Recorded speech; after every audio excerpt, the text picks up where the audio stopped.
Hi guys, this is my little brother, Janelle Eastman. He was murdered in 2024. As a community, we joined the fight against gun violence. We decided to make a difference, to support under-supported youth in football and stand against gun violence in community. Each year, to honor his legacy, we host the Elman Foundation Charity Football Mania. We award students who excel in football from different schools across Tobago with the Elman Foundation Award.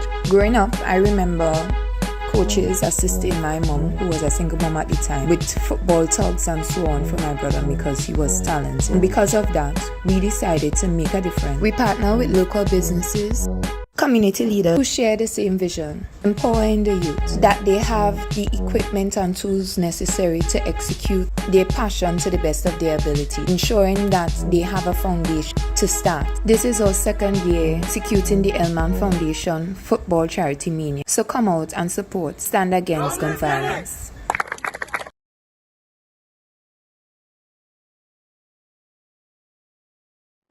Viewers, welcome back. As promised, we are joined by members of the Elman's Foundation, and chatting with us in studio this morning is Ms. Janelle Eastman, Vice Chairman of the Foundation, as well as Ms. Zeshawn Eastman, Secretary of the Foundation. And this morning, as you would have seen, they're going to be chatting with us about their Stand Against Gun Violence Football Mania 2026. So good morning to Xavier, good morning Janelle, and welcome to Tobago Updates. Good morning. Hi, good morning. Yankee Murray. Yankee Murray, my bad. We are joined by Ms. Janelle Eastman and Ms. Yankee Murray. So we have heard and seen the unfortunate story of Mr. Lennox Eastman, and of course our sympathies here at Tobago Updates go out to both of you. Tell us what inspired you to use this story and turn it into such an inspirational foundation and movement. Well, first of all, it was very difficult dealing with the situation where my son was a upcoming footballer and very good at his skill, and a lot of coaches did play a major role in getting my son to where he was.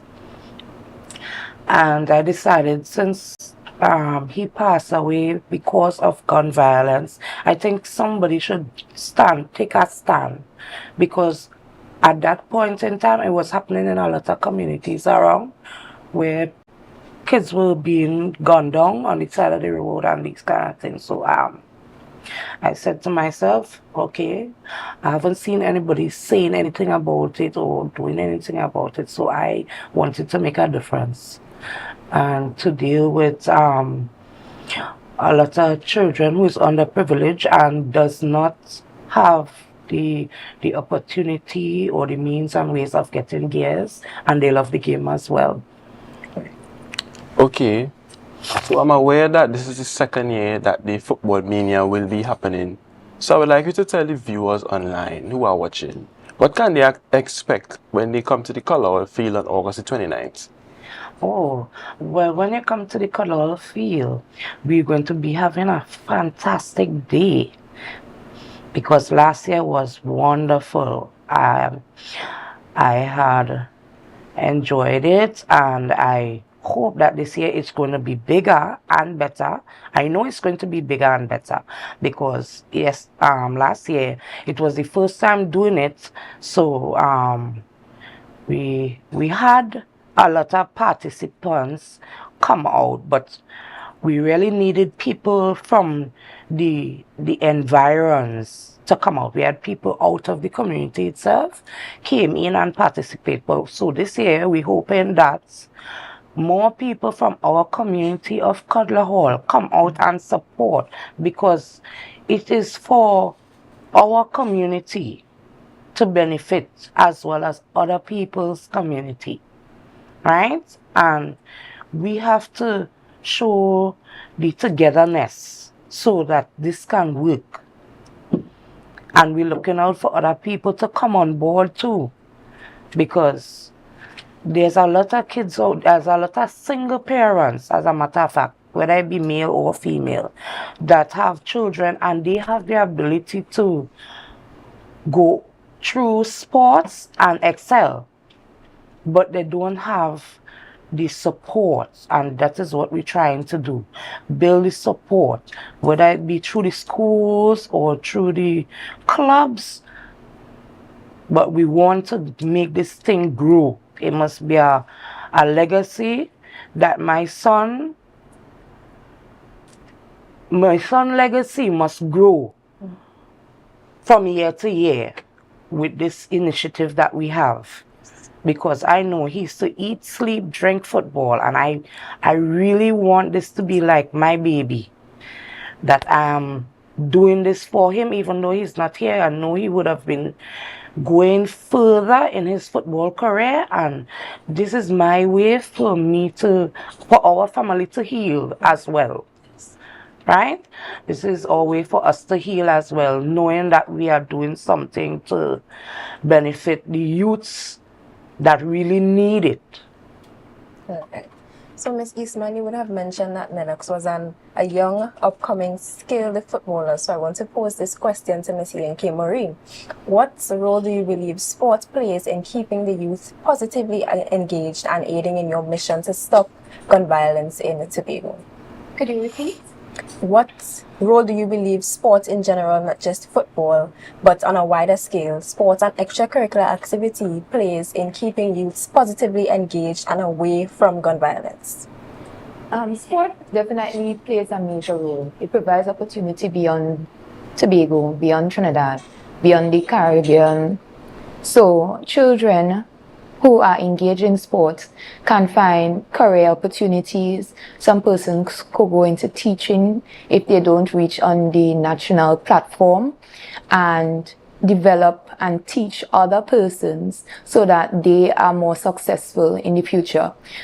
By creating or solidifying the foundations in sports, whether it be netball, football, or whatsoever it may be, it just gives us, other persons or children, and even the parents, the opportunity to find support for each child so that they are able to be successful or reach further than we even reach. Because most times we do a really good job in primary school, secondary school, and then we may not get to play on the national level, or we just continue playing in clubs and then that's it. If it is we develop the foundations now, we have a better opportunity of reaching on the international stage.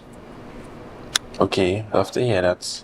So, Miss Janelle, you mentioned before that you would love for supporters to come on board with this football mania. Now, I would like you to tell us, for those online watching who may be interested in supporting this wonderful initiative, how can they contact the Elmans Foundation Committee to show their support? And what message would you give to those online who are potentially thinking about investing into this venture? What special message would you give to them to encourage them to come on board with this initiative? Okay, well, we do have the Elmon Foundation registration form. It's also on Facebook, Instagram, and on TikTok with our telephone contact. You just have to go on any one of these social media and pull up Elman Foundation, and you will get all the information you need to get to come on board. If you want to be a coach, because we also would be starting a program where we would be having young footballers training soon. So we're looking for people who want to volunteer to be coaches, or it have people who would like to support the foundation by donating gears. Yes, you can also do so. So there's a lot of opportunities, and there's a lot of information you could find out on the Elman Foundation page. Okay, love to hear that. Thank you for sharing the information. I know the viewers online would be inspired by what was just said, and they will reach out to you to contact you to support this initiative. Now, Ms. Janelle, yesterday we actually celebrated International Youth Day. So I would like for you to give a message to those young Tobagonians, particularly the footballers who may be watching this interview this morning. What message would you give to them to encourage them to continue doing what they do best, which is playing football? I would like them to know that there is no limit. Once you put your all into what you love, which is football, you just keep reaching for the skies. There is no limit to where you can reach. Alright, we want to thank you very much for that word of encouragement. And as we seek to bring this interview to a close, because we have but a short time, I'm going to ask Miss Murray to just reiterate all the event details for viewers who may be watching and interested. Tell us the dates, the time, how can players and teams get involved, registration, if there's a fee, all the information that they need to know. Alright, so to take part in the event on the 29th of August, it's going to be hosted at the Color Hall Field. You can call 493-7351, or you can go on the Instagram page, Elman's Foundation, with an LMAN-S Foundation on Instagram and Facebook. And you can get in contact with me or Janelle or Eastman for registration for the Football Mania. Besides that, on the day we will be having a fun zone, kids, so that's bouncing castle and other games and activities for the children. That's $50 for the whole day. There's also vendors participating. We want to say thank you to our sponsors so far. We really appreciate them reaching out, and some of them are returning sponsors from last year. So we want to say thank you to each and every one who has been donating tugs, who have been donating tug vouchers. There will be a lot of giveaways as well. We hope to meet our marker and be able to give away tugs, vouchers on the day of the event. Last year, we did 4 secondary schools. The initiative also supports persons who excel and very persistent and disciplined in football in school. We did Signal Hill, Roxborough, Goodwood, and Mason Hall Secondary last year. This year, we're going to do Scarborough Secondary, Bishops, and Pentecostal. We're also going to do 3 clubs as well. So we're looking forward to getting a bigger audience this year. And we encourage the community and larger environs to come out, have a day of fun. We have the 7v7 Football Mania competition. The kids play for challenge trophies and medals. And the adults, we're trying to get some sponsors on board so that we could have a competition for their age group. All right. Thank you so much for sharing that information with us. Of course, we commend the Elman's Foundation for their work and for their drive and mission to reduce gun violence within the community of Tobago. Tobago Updates pledges their support and assistance, and we claim success over this event. Thank you so much, Ms. Janelle and Yankee, for joining us this morning. It was our pleasure to host you. Thank you. Viewers, that brings us to the end of this interview, but of course we have lots more in store for you, so stay tuned to Tobago Updates, and remember to share the live, share the live, share the live.